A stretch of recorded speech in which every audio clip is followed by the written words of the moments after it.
I'm going to jump right ahead. About 2 months ago, me and my 16 feet of receding hair were very kindly invited on the BBC's Scrum 5 podcast, where I said, perhaps slightly too boldly, I could see Wales making the final of the 2023 Rugby World Cup. Not as a prediction, but as a possibility. Something seen in the tea leaves rather than in the script. A set of long shot odds that, if actualised, wouldn't surprise me perhaps as much as they should. Like finding out Eddie Jones is still an RFU double agent, or Michael Checker doesn't know what a line-out's called. The weird lopsided draw meant Wales making the 2023 Rugby World Cup final was always a slightly mad but kind of genuine possibility that would only require one weird, batshit, mad, insane happening to make it truth. But as this tournament's ticked along, that prospect has changed, improved. Wales, from nowhere, might have made themselves contenders to pull off that one freak result. So, have I gone mad? What leads me to believe that Cymru can go maybe 95% of the way? And what can we read into their string of wins so far, most notably that incredible victory over Australia? Now, a lot of people are going to hear what I've just said and scream it's purely down to bias, and there's a chance you're right, but not because I'm a Wales fan. The part of me that supports Wales has never in my life thought Cymru were going to win a rugby match. Wales could draw an under-8 netball team in the following round, and I'd be convinced they're going to struggle in the scrum.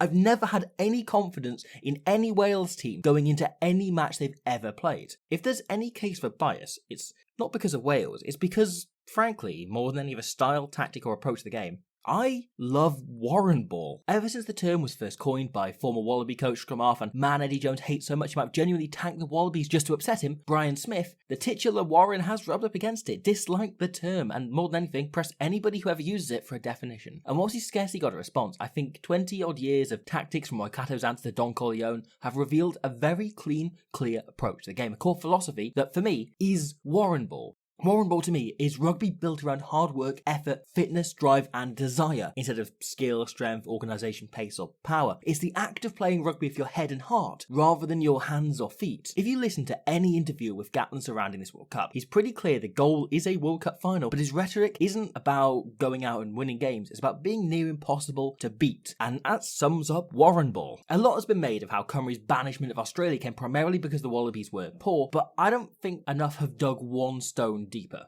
Australia were so poor, the poorest they've ever been in a Rugby World Cup match, the poorest they've ever been against Wales, the poorest they've ever been against a Northern Hemisphere Six Nations team, amongst the poorest they've ever been in their 124-year history, because Wales made them so. It's the core of Warren Ball. You limit and compress the opposition through hard work and keep at them until they're frustrated and they start to make mistake after mistake. You're trying to eke these out. It's the point Razzie Erasmus makes in Chasing the Sun. Wales under Gatland are patient and tough, happy to wait 80 for you to make one error, then pounce on it and score and win the game if that's what it takes. It's all about patience, about waiting for that moment to come and slowly building to a situation where you'll fall for it. And there's an ideal example of how they do that here in the lead up to Gareth Davies trying the World Cup warm against England, which contains footage I can show. I'm sorry I couldn't use one of the ones against Fiji or something, but hey, thanks Bill. Normally, when dissecting a try, you'd start a few phases out, but in this example, I'm going to go back a full 7 minutes to the start of the second half. Wales take it in comfortably, and Davis sets up to box kick. However, last second, he sends it instead to Sam Costello at 10, who goes for the cross-field bomb, trying to exploit the way England like to let Freddie Stewart track the ball, swapping onto the near side wing to take a box kick, so he's always the guy going up for it rather than a near side winger. Malins can take it, but the Welsh defence is so good that even when he skips the tackle, it's so well set that he finds no space. England are now starting their attack in an awkward position with their forwards having to run cross-field, maximum distance to get into shape, while the Welsh defence is set from the start. The Welsh defence just remains totally on top, barely contesting the breakdown in order to just set and swarm, meaning England kick it away twice and Wales just hoofing it back in between. Costello then here takes a high ball with him at the bottom of the ruck. Davis sets one phase in order to kick immediately clear again, except the second World Player of the Year 2027 Sam Costello is back to his feet. Davis hits him and he hangs another cross-field bomb. The same tactic again. This kick hangs longer, it's a better kick, meaning Malins is hit immediately as he takes the ball. So much of Warren Ball is about the quality of the kick chase, hence why Josh Adams is totally invaluable to this team, leaving England on the back foot again before knocking it on a phase later, all options now exhausted and 30 metres surrendered by England. And after one attack just to see what's on, Cymru prepared to do it again. Davis this time happy to hang it above Stewart just to keep up the variety and prevent the fullback second-guessing himself, or second-guessing Wales. England think about attacking here, but seeing how little's on, how good the Welsh chase has been set up before they even kicked it, Kerr decides, oh god, I'll just kick it back then. This goes on a little while longer, meaning by the time England eventually knock it on in the air, the ball has been in play for a staggering full 5 minutes. Wales began this passage in their own 22, their kicks landing around the 10-metre line, but over a very patient period of sheer effort, they've pushed England back far enough that their kicks are now landing around the same spot as Wales's were at first. Wales then win a penalty at the following scrum and smash it straight to the corner to throw in super quick time. People think of fast-paced rugby as the way they think of Fiji or modern-day Ireland, but Wales approach pace completely differently but still play with it. No team's average ball in play time has been higher than Wales. Instead of old hat ideas about tiring forwards by running quick backs at them all the time and trying to run them around and pass around them, Warren Ball asks opposition big boys to run between rucks 30, 40, 50 even metres apart constantly, every few seconds, several times a minute, with the ball always staying in play, Wales averaging tiny amounts of time between kicks and always aiming in field to chaseable positions because they want to tire opposition packs but also speed up lineouts and scrums, looking to get set as quickly as possible to keep applying the burn. There's no chance to rest. Unlike Ireland or France who look long, Wales kick shallower, meaning there's less of a chance of a fullback kicking it back, potentially even putting it into touch, forcing the full team to retreat into an onside position. It's all about tiring that team out and slowly getting disorganised the longer and longer this passage goes on. This is all emphasised by Wales always just getting the ball in play as quick as possible when a stoppage does occur, and this is a great example. They immediately form a maul before working right over to the far touchline, purely using backs, no forwards involved at all here. Both wingers then commit, they're both at the bottom of this ruck, and because of how heavily Wales have emphasised the crossfield bomb in the previous lengthy passage, the entire England back three have stayed back. They're out of the main line, meaning Wales are only defending against 11-man line.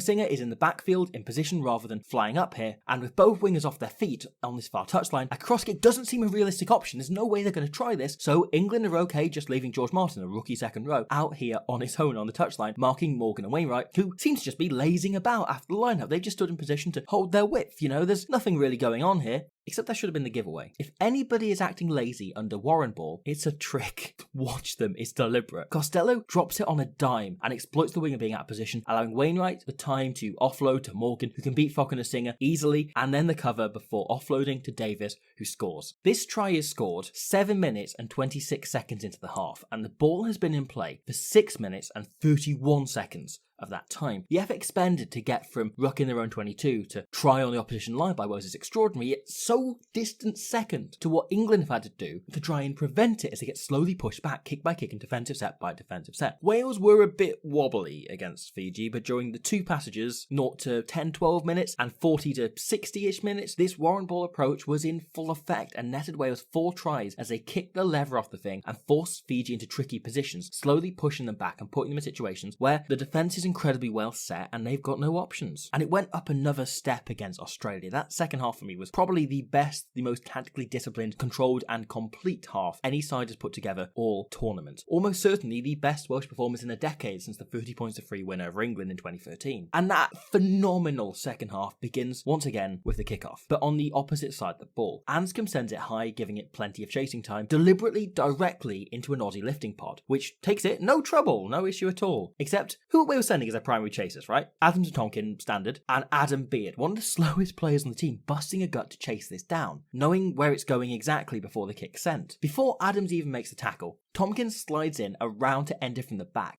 looking to block McDermott's path to the ball and join, knowing this is about to be a maul. That's Wales's plan. Beard is one of, if not the best players at defending mauls on the planet, and Wales use that in open play. His arms wrapping over to turn this into a maul instantly, with Tompkins now at the back, now in Australia's way. He ropes Tompkins in further to tie up the ball. Unplayable. Wales win the scrum. Turnover ball, which they smash, penalty award, allowing Anscombe to promptly slot 3 more points, which you can see in stills here, dispelling any and all Eddie Jones team talk they might have given at half time to try and inspire his team to greatness. What followed from there was 20 minutes of genuine game plan perfection. The first time in that second half, Australia do something on their own terms rather than simply scrambling to respond to Welsh pressure, such as this shanked kick by Kellaway or McDermott here hitting a box kick to himself, was this. Frost recovering a kickoff on 60 minutes and 13 seconds. Australia proceed to attack for 9 phases, 1 minute and 14 seconds, over which time the Wallabies' net result is a loss of 8 metres and with it the ball. Wales then proceed to kick it long and pressure Nari Tanase, who puts the ball out on the full, allowing for that steady advance downfield. For me, there are only 3 moments in that entire second half where Australia are the team dictating play, rather than merely reacting to what the opposition is doing. Even if they have the ball, everything is on Wales' terms in most of Australia's possession. It's that attack, this decent strike move off a scrum in their own 22 that still results in them losing the ball going to touch, and this defensive set right at the end. The Wallaby defence on top and winning a turnover penalty. Despite this being the biggest game the Wallabies have played in a decade at least, that Welsh encounter remains the only time under Eddie Jones Part 2 Australia have failed to score a try. During fixtures against the All Blacks, Springboks and France, Australia pierced the defence whilst the game was still alive, even scoring the first try in 3 of those 4 games. Against Wales, they couldn't even get a consolation score, partly because of the Cymru defence in the round 22, but primarily down to their tactics. The Welsh way of squeezing life out of an opposition limited Australia to just 4 22 entries in the entire match, the second lowest of any team in this tournament so far. The first was a decent attack, resulting in 3 points and a penalty. It was solid. But the 3 after that tell a story. In total, over those 3 attacks, they managed just 4 phases and 0 points. Wales limiting opportunities to attack and then picking them off one by one. If you're only having to defend 4 times because you're kicking really well, it's easy to expend the energy and keep them out during those periods.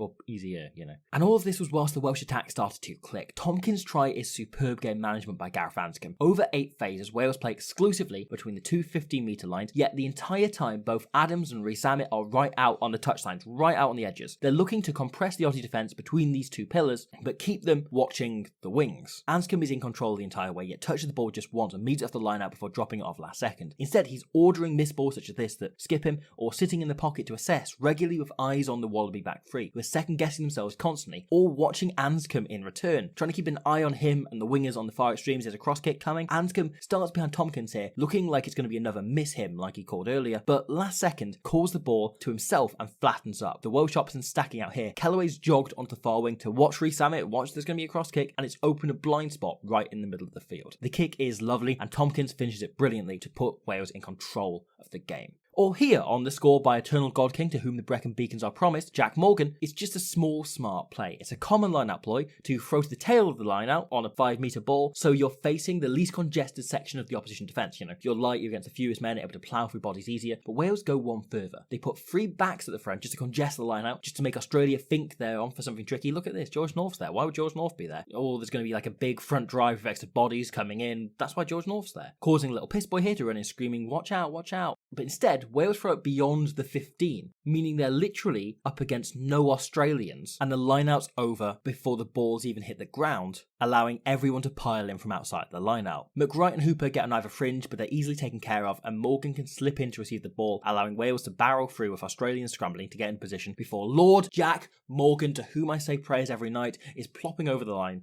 to secure it all. Playing rugby against a team giving good Warren ball is like playing into the world's strongest wind. It doesn't make the game impossible by any stretch, but every task just becomes that few percent harder when you're pinned back, conditioned against you, and Granite Valley bastards clinging onto you before you can even tuck the ball under your arm. There's been a few very fair questions of whether the tactics that dismantled Australia so completely, so proficiently by a bigger margin than the Box, All Blacks or France managed this year, and also managed to pip Fiji, would work against, say, Ireland, New Zealand, France or South Africa. But here's the thing, because limited though you may argue they are, I think these are exactly the tactics to beat at least 3 of those teams. Stats can't tell you everything, but if there's one worth paying attention to from a Welsh perspective, it's this. Cymru's first 3 opponents are all pace-based teams, sides who like to play fast and reload faster, yet no team in the entire tournament has done a better job of slowing down opposition ball than Wales. The average ruck speed in this competition so far is about 3.3 seconds. Teams playing against Wales average a full second slower at about 4.4 seconds. Oppositions against Wales have had the slowest ball in the entire tournament, one of only 2 teams that's keeping their opposition to above 4 seconds. In fact, this isn't a still, it's just how long it takes a ball to leave a ruck against Wales in this World Cup. But rather than some breakdown treachery, so much of this is down to how Wales defend under Gatland's second choice random hard man from Wigan, defence coach Mike Forshaw. This is that passage from 60 minutes because again, it's the only period of sustained pressure Australia had in the entire game, but just watch how Wales tackle. Where other sides look for more dominant shots to belt you backwards, Wales instead don't care about the game line, they're playing the long game. God King Morgan flies up here to make the initial tackle. He doesn't stop Bell dead, but instead targets the ball, holding him up and allowing Rollins to get in and do the same. There are then 6 seconds between the first contact and the ball out for the next phase. And that next phase, Wales do the same thing. Williams doesn't mind conceding a metre post-contact because the extra leg drive allows North to get in and keep him up. 8 seconds, contact to ball out. Australia's next few carries get to deck quickly, but at the cost of metres, each one folding before the gain line. And eventually, it reaches its logical conclusion as Wales win the turnover from a choke tackle by Williams, North and Tompkins. From second phase onwards, near enough every single tackle Wales make in this World Cup is a double shot, but not in an aggressive sense. It's one guy entering to just stop the momentum and the second guy coming in to slow it down before a knee has hit the ground. Once again, it's all work rate instead of power. You make that extra shot that allows your teammates to all get back up to their feet, that buys you a split second to organise to have your defence properly set. Gatland is very keen to stress Wales are the fittest side in the tournament, he says this over and over again, but they're also one of the best at conserving their energy. Now, Wales are going to lose by a record margin against Argentina this weekend. It's going to be, I'd say maybe 60 points to Argentina. I don't think they stand an honest-to-God chance, so some of this is going to be irrelevant, but to remain entirely hypothetical and talk about games to be played in the next Six Nations or autumn, say against, I don't know, Ireland or the All Blacks, teams that Argentina will be playing in the semi-final, they're both sides that thrive on fast ball. And whilst Ireland are great at this, clearing way beyond the ball, the likes of Byrne and Van der Fleer, grabbing extra bodies and bringing them deep into the defensive zone, Wales do this to slow down the ball, not just on their big carriers, they do this on every single tackle. The best anyone has managed to shut down the core of this Irish side was La Rochelle in the last 2 Champions Cup finals, largely by fronting up physically, likewise in every single tackle, at a massive defence focused on big shots all the time, by one-off individuals rather than doubling up. This Welsh tactic is kind of the opposite, but it's having the same effect. It'll be obviously analysed to death in the months now before Ireland or the All Blacks play against them. I'm not jinxing anything, but Andy Farrell or Ian Foster, or I suppose it'll be bloody Razor by that point, have basically 3 choices. Commit extra bodies at every single ruck, every phase pulling players out of your usual shapes, leaving structures Ireland are so built on without crucial dummy runners or the All Blacks without options to pass to, clear out resources, chance your arm on just playing off slower ball, likely resorting to a more conservative plan B as Ireland did against South Africa, or attempt flopping to ground immediately, trading gain line success for fast ball. Or, of course, come up with a 4th option, one that may ride you to a final. I mean, a good Six Nations, a good autumn, good campaigns in those competitions. Because the question is, right, are Wales as good a team as Ireland, South Africa, New Zealand or France? Yeah, no, of course they're not. But are they good enough to beat those 4 teams? Yeah, I think they are. Because the game plan is so built on baiting oppositions into areas, on shutting them down and waiting play instead of imposing themselves full force, there's a long history of fans dismissing Warren Ball as just good fortune. When I first made that overly bold prediction for Scrum 5 a few months ago, I was thinking all Wales would require was 1 or 2 moments of luck to go further than they ever have before. They couldn't do it without them by any means, but it wouldn't take as many as it would take from many other teams. But now, as Wales keep building through the pool stage, knowing the task ahead at every turn, they're starting to look like they just might be capable of creating those lucky moments all by themselves. Hello, thank you for watching that. We are outside the Stade Marcel de Flandre in La Rochelle. It's a lovely town. It's a lovely part of the world. Nice. The thing that they don't show you when you see La Rochelle games on telly is they're just like houses right next to the stadium. And just like imagine the noise that comes out. Imagine living there. It must be like, because it's one of the loudest club grounds in Europe. Yeah, and you can just hear Rod shouting opportunity, say fucking and all, just there, all the time. Just all the time, just always next to you. Thank you for watching that. This has been a bit of a nightmare. I fell down the stairs, injured my back, injured my neck. Some of you may have seen that. This wonderful fellow edited most of the video you've just seen, off having, been over the games and everything that we both went over. Thank you for watching that. We're hoping to do Portugal v Georgia v Fiji, which they won, which is an amazing game. Maybe the best game in the pool stage. We'll pick that up later, maybe post-tournament. I don't know. We're going to keep doing something. We're also going to look at a quarterfinal preview to come up in the next few days, hopefully. All of this is ongoing. All this has been a nightmare, not helped by my back and that. And by the whole running around France and everything being a nightmare in the World Rugby situation and bloody Beaumont. But thank you. Very excited for the quarterfinals. We'll be at Wales against Argentina and England against Fiji. Yes. And yeah, I hope you're well. Yeah, let's go Fiji. Rugby. Heartbroken no more. They have come back.